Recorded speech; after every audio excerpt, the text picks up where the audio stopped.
Saya berterima kasih karena hamba-hamba Tuhan yang telah belajar di Sekolah Alkitab Tentena pada angkatan ke-21 di antara tahun 1990-1991 itu telah menjadi pemimpin-pemimpin yang telah menghasilkan banyak jiwa di ladang pelayanan sebagai gembala, sebagai penginjil, dan juga ada di bidang sekuler, di bidang pendidikan, dan sebagainya. Saya diminta untuk berbicara tentang strong leader pada reuni angkatan ke-21 pada hari ini. Puji Tuhan. Mari kita baca dulu dalam Matius pasal 14, ayat 13 sampai ayat 14. Setelah Yesus mendengar berita itu, menyingkirlah ia dari situ dan hendak mengasingkan diri dengan perahu ke tempat sunyi. Tetapi orang banyak mendengarnya dan mengikuti dia dengan mengambil jalan darat dari kota-kota mereka. Ketika Yesus mendarat, ia melihat banyak orang yang besar jumlahnya, maka tergeraklah hatinya oleh belas kasihan kepada mereka, dan ia menyembuhkan mereka yang sakit. Kalau kita berbicara kepemimpinan, kita memang harus berbicara tentang tokoh atau pribadi dengan pengaruhnya yang signifikan. Tuhan Yesus, apabila kita mempelajari bagaimana pelayanan pada waktu dia masih berada di atas muka bumi, dia telah menampilkan sosok seorang pemimpin yang memang benar sebagai pemimpin yang sangat luar biasa. Walaupun sebenarnya dia harus pergi ke satu tempat yang sepi dan sunyi dengan maksud untuk dia bisa beristirahat, tetapi ternyata bahwa waktu orang-orang banyak mendengar dia akan pergi ke tujuan tersebut, maka mereka berusaha dari berbagai kota, dari berbagai desa di sekitar Danau Galilea itu, dan kemudian tiba di lokasi yang mereka tahu Tuhan Yesus akan berada di sana. Pada waktu Yesus tiba dari penyeberangan di Danau Galilea itu, dia melihat orang banyak sekali. Kenapa itu terjadi dalam masa-masa di mana Tuhan Yesus ada di atas muka bumi? Pada saat yang sama banyak orang-orang Farisi Saduki itu berusaha untuk menyingkirkannya atau tidak suka padanya. Ternyata bahwa pengaruh dari sosok Yesus Kristus dengan berita pelayanan dan sebagainya itu telah menarik perhatian begitu banyak orang sehingga mereka berusaha untuk berjumpa dengan Yesus dengan berbagai keinginan perjumpaannya. Di sini kita melihat tentang sosok dengan pengaruh yang sangat luar biasa, dan itulah pemimpin yang dibutuhkan untuk kita pada hari-hari terakhir ini. Dan memang menurut seorang pakar kepemimpinan, John Maxwell, dia mengatakan begini: kepemimpinan adalah pengaruh. Kepemimpinan adalah kemampuan mempengaruhi orang lain.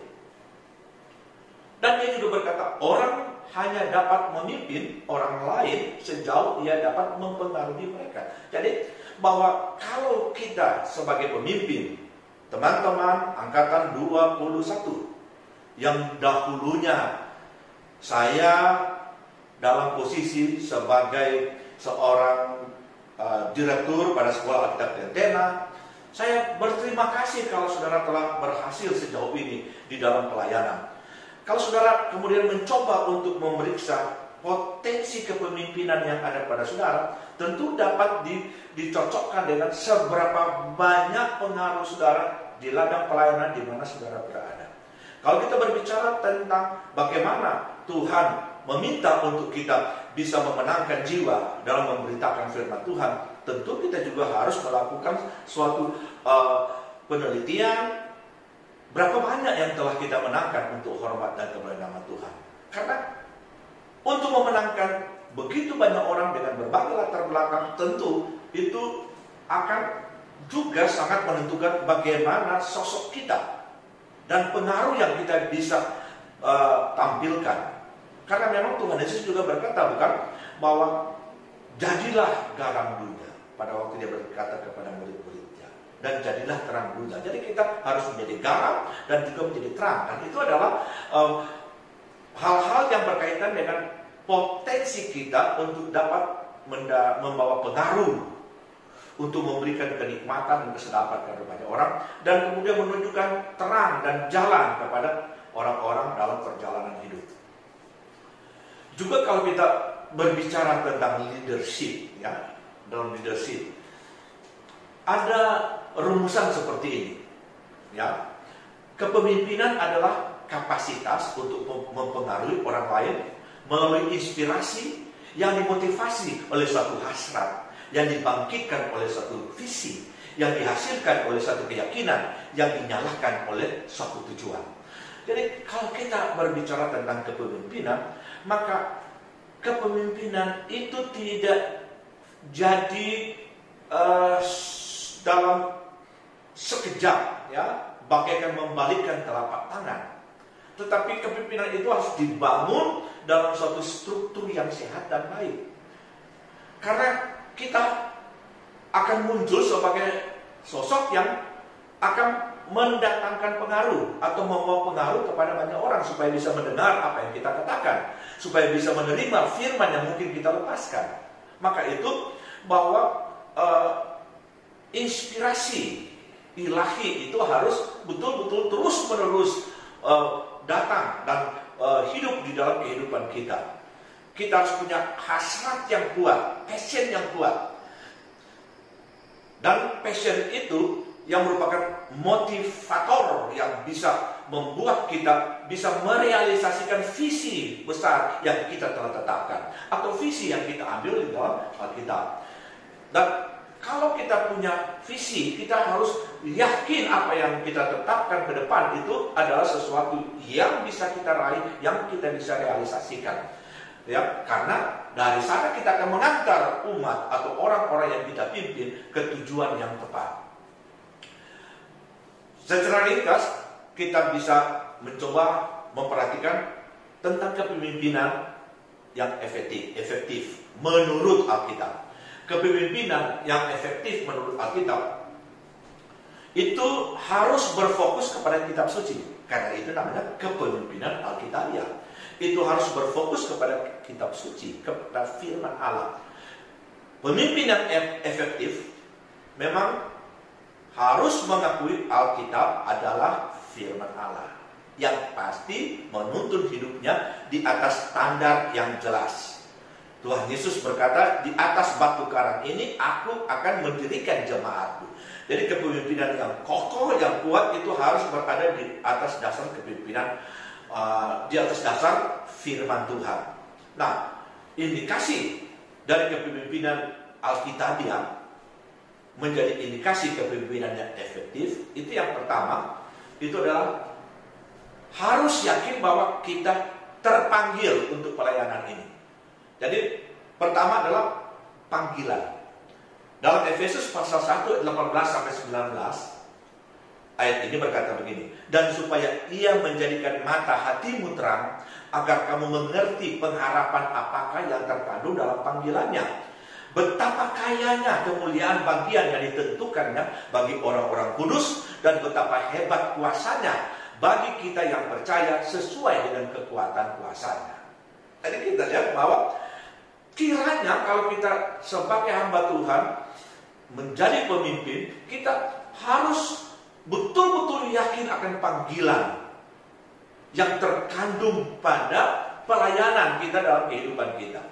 Kita lihat kenapa Abraham itu kemudian bisa menjadi seorang bapa segala orang beriman dan luar biasa. Itu karena dia adalah seorang yang begitu luar biasa, ya, mematuhi dan mengenal panggilan Allah yang ada padanya. Musa juga yang menjadi pemimpin membebaskan bangsa Israel keluar dari tanah Mesir, itu mengerti panggilan Allah. Dia menerima penetapan panggilan untuk pelayanan untuk bangsa Israel pada waktu dia berhadapan dengan Tuhan di belukar duri. Nehemia juga sebagai seorang penjawat makanan di kerajaan Media Persia dipanggil oleh Tuhan, dan dia mengerti panggilannya. Dia datang ke Yerusalem dan memulaikan suatu proyek besar, itu membangun kembali Yerusalem dan pelayanan keimamatan di sana. Rasul Petrus, orang biasa, nelayan yang ada di Galilea, kemudian dipanggil oleh Tuhan. Pada waktu Roh Kudus turun ke atasnya, dia kemudian mengenal panggilannya. Dia tidak lagi pengecut. Dia berdiri di hadapan orang banyak, ribuan orang di atas kamar loteng Yerusalem.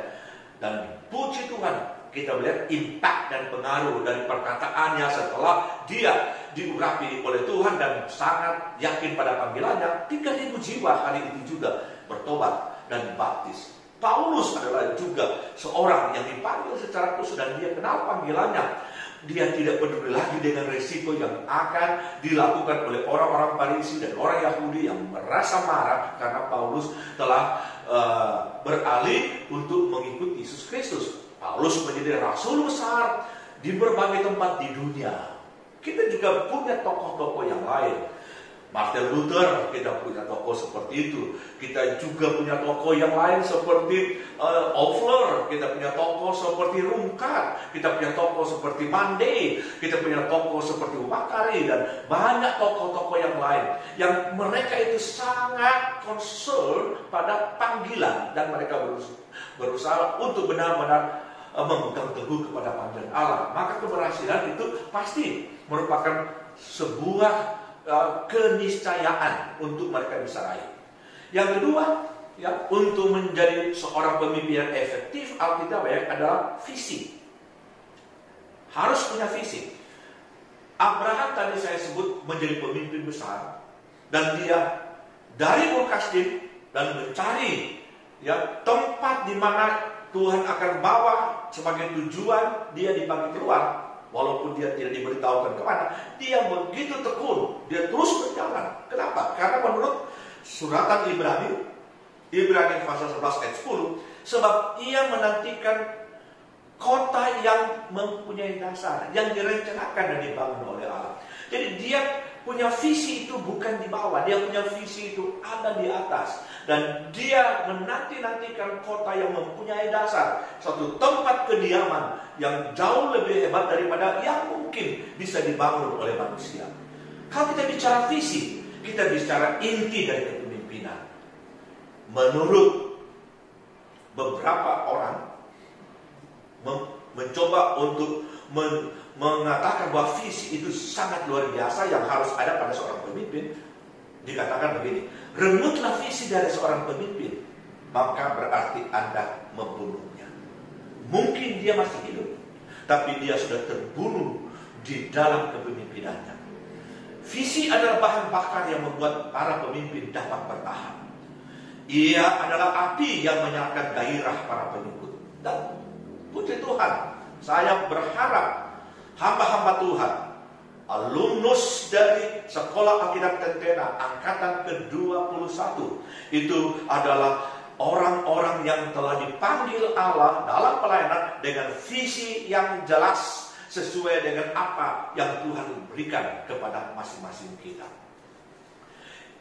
Yang berikut, selain visi, maka hasrat atau gairah, passion itu, ya, kemampuan karena urapan. Jadi setelah kita diurapi, kita mempunyai passion yang kuat. Sebab apa gunanya kita punya visi, tapi kemudian tidak ada suatu kerinduan yang kuat untuk kita bisa mengejar dan merealisasikan visi itu.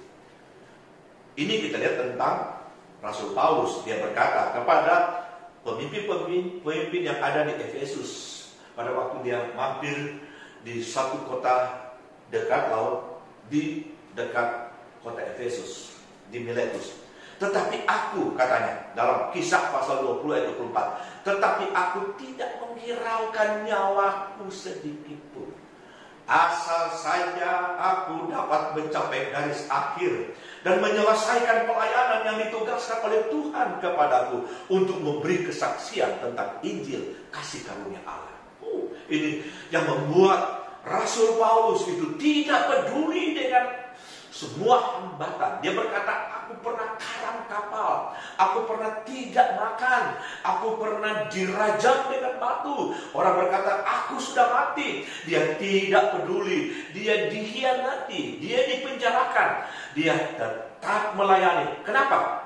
Passion dia kuat, hasratnya untuk merealisasikan visi. Apa yang merupakan amanat agung Tuhan Yesus Kristus itu dia kejar. Hasrat adalah kunci untuk kepemimpinan, karena keinginan Anda dimaksudkan menjadi destiny Anda. Jadi hasrat itu akan mengantar kita kepada destiny, apa yang menjadi akhir dari keberhasilan pelayanan kita. Dan yang juga kita harus paham bahwa segala sesuatu itu akan sia-sia kalau kita tidak dituntun oleh Roh Kudus. Ya. Seorang pemimpin yang berhasil adalah pemimpin yang mendapat tuntunan dan pengurapan Roh Kudus. Maka itu Tuhan Yesus berpesan kepada murid-muridnya dalam Kisah 1 ayat 8. Tetapi kamu akan menerima kuasa kalau Roh Kudus turun ke atasmu, dan kamu akan menjadi saksiku. Jadi kita memang berada dalam pelayanan menjadi saksi Kristus. Tetapi semua yang kita rencanakan, semua yang kita bangun itu menjadi sia-sia dan tidak akan mencapai hasil yang maksimal kalau Roh Kudus tidak turun atas kita. Biarlah kita diurapi Tuhan. Teman-teman, hamba-hamba Tuhan dalam angkatan ke-21 sekolah kita Tentena, teruslah dalam urapan, supaya dari urapan itu kita memiliki kemampuan, kita memiliki kuasa untuk dapat merealisasikan apa yang harus kita kerjakan. Dan yang tidak kalah penting yang harus kita perhatikan adalah integritas. Integritas. Saya tidak akan mengurai panjang lebar tentang integritas. Tetapi integritas adalah kekuatan konstruksi kepemimpinan. Saya katakan integritas adalah hal yang tidak dapat tiada, harus dimiliki oleh semua pemimpin. Karena integritas itu akan menjadi tiang-tiang penyangga sebagai superstructure yang kokoh kuat untuk kepemimpinan kita.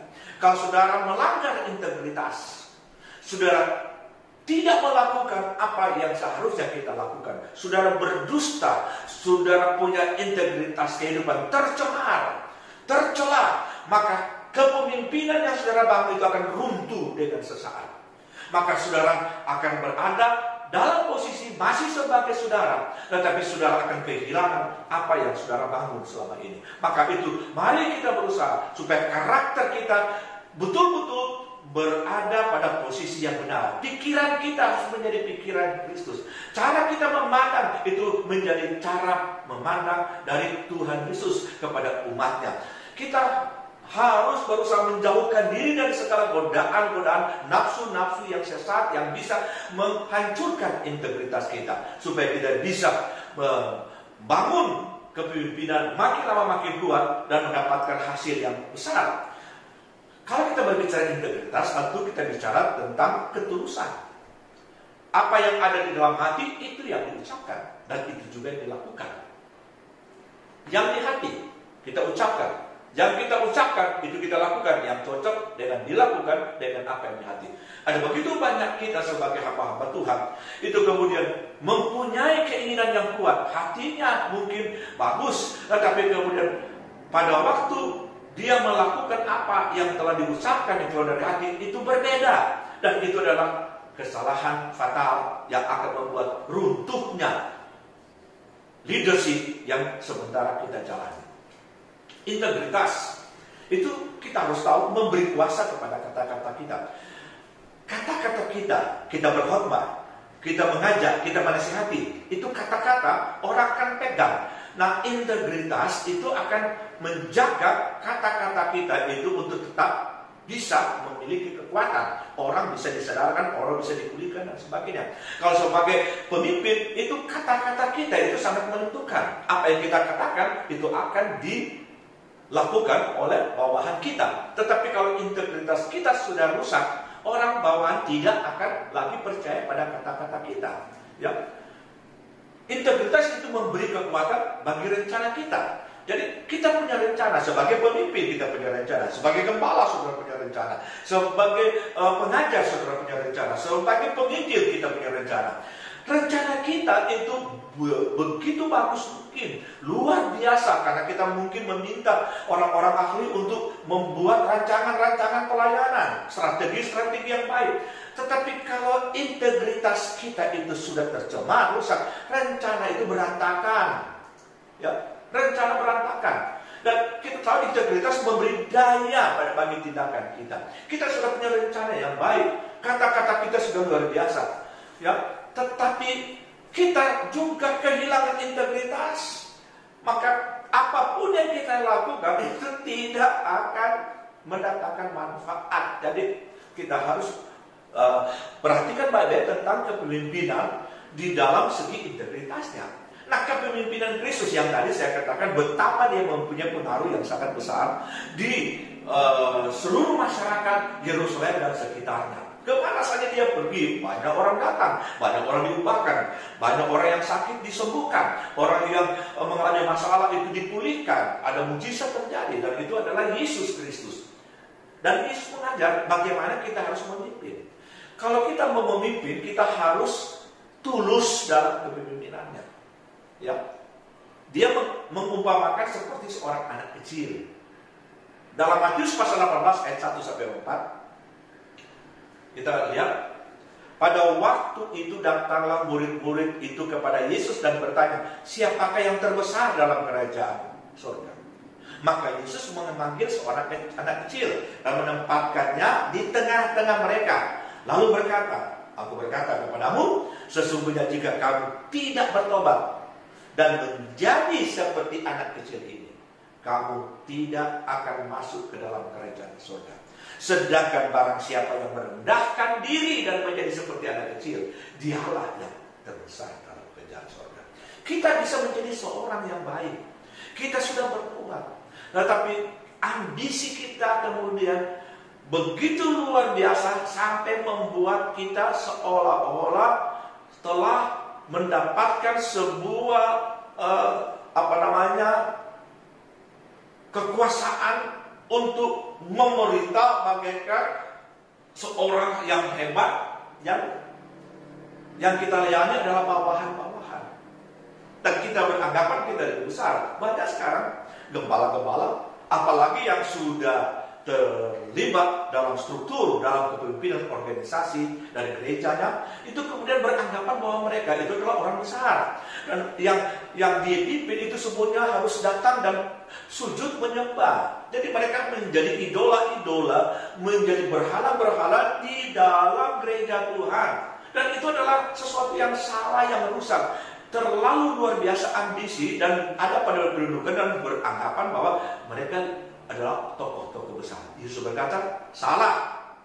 Dikatakan, kalau kamu ingin menjadi besar, kita harus merendahkan diri menjadi seperti anak kecil. Anak kecil, lugu, tidak tahu apa-apa, tidak gampang terpancing, tersulut emosi dan sebagainya. Selalu bersuka cita, terus bermain dengan teman-temannya. Itu beranggapan yang lain itu adalah kawannya, tidak pernah menganggap dia adalah orang hebat. Yesus berkata, kalau kita ingin menjadi besar, harus tulus seperti seorang anak kecil. Yang kedua, Tuhan Yesus berkata, kalau kita ingin memimpin dan kepemimpinan itu harus sukses, kita harus melayani tanpa pamrih. Kepemimpinan Kristen, kepemimpinan Alkitabiah itu adalah yang biasa disebut sebagai servant leadership. Kepemimpinan melayani, kepemimpinan hamba. Dalam Matius pasal 20 ayat 26-28, tidaklah demikian di antara kamu. Barang siapa ingin menjadi besar di antara kamu, hendaklah menjadi pelayanmu. Barang siapa ingin menjadi terkemuka di antara kamu, hendaklah ia menjadi hambamu. Sama seperti anak manusia datang bukan untuk dilayani, melainkan untuk melayani dan untuk memberikan nyawanya menjadi tebusan bagi banyak orang. Jadi kita lihat di sini tentang bagaimana kalau kita ingin menjadi besar, kalau kita ingin dihormati atau kemudian diikuti, membuat pengaruh bagi banyak orang disebutkan, mari kita melayani sesama. Bahkan pada yang terkecil kita melayani. Tuhan Yesus anak Allah yang Maha Tinggi, bahkan Allah yang menjadi manusia. Pada ketika tertentu dia datang kepada murid-muridnya dan kemudian dia ambil tempat air loyang dan sebagainya, dan kemudian dia basuh kaki murid-muridnya. Dia berusaha menunjukkan tentang bagaimana dia melayani tanpa pamrih. Dia tidak meminta apa-apa dari murid-murid dan orang-orang lain. Dia hanya melayani. Jadilah pemimpin-pemimpin yang memiliki hati hamba. Hai teman-teman, ya, di angkatan 21 yang sekarang telah tersebar di seluruh Indonesia dalam pelayanan. Yang terakhir adalah kepemimpinan yang berhasil, yang kuat, itu adalah kepemimpinan yang dapat melipat gandakan potensi. Ya, yang melipat gandakan potensi. Dalam Matius pasal 25 ayat 15 sampai 16, Tuhan Yesus memberikan perumpamaan tentang seorang yang memberikan talenta-talenta kepada hamba-hambanya. Lalu kemudian dalam catatan ini begini, yang seorang diberikannya 5 talenta, yang seorang lagi 2, dan yang seorang lain lagi 1. Masing-masing menurut kesanggupan, lalu ia berangkat. Jadi Tuhan memberikan talenta menurut kesanggupan, sehingga potensi-potensi itu layak untuk kemudian kita kembangkan. Ada yang mungkin 5 talenta, dia adalah memiliki kemampuan dengan berbagai potensi yang luar biasa. Ya, ada yang hanya 2 talenta, tetapi ada yang cuma 1. Sekarang bukan masalah berapa jumlah talenta yang Tuhan katakan di sini, tetapi apa yang kita bisa lakukan. Potensi itu masing-masing potensi kita. Ya, saudara mungkin sebagai seorang guru, mungkin sebagai seorang nabi, mungkin sebagai seorang gembala, mungkin sebagai seorang pengajar, atau mungkin sebagai seorang rasul, atau apa saja, atau dalam bidang pelayanan yang lain. Saudara sebagai pemimpin, saudara sebagai jemaat dengan kesukaan untuk melayani dan bidang-bidang tertentu yang lain, apa saja, sebagai pemusik, sebagai penyanyi, ya. Tetapi semuanya itu adalah potensi-potensi yang Tuhan telah berikan kepada kita sejak awal kita datang kepada Tuhan, dan biarlah kita kembangkan. Tidak peduli bagaimana yang banyaknya yang kita terima, tetapi yang Tuhan ingin cari tahu apakah kita telah melipat gandakan. Dalam ayat berikutnya dikatakan, segera pergilah hamba yang menerima 5 talenta itu.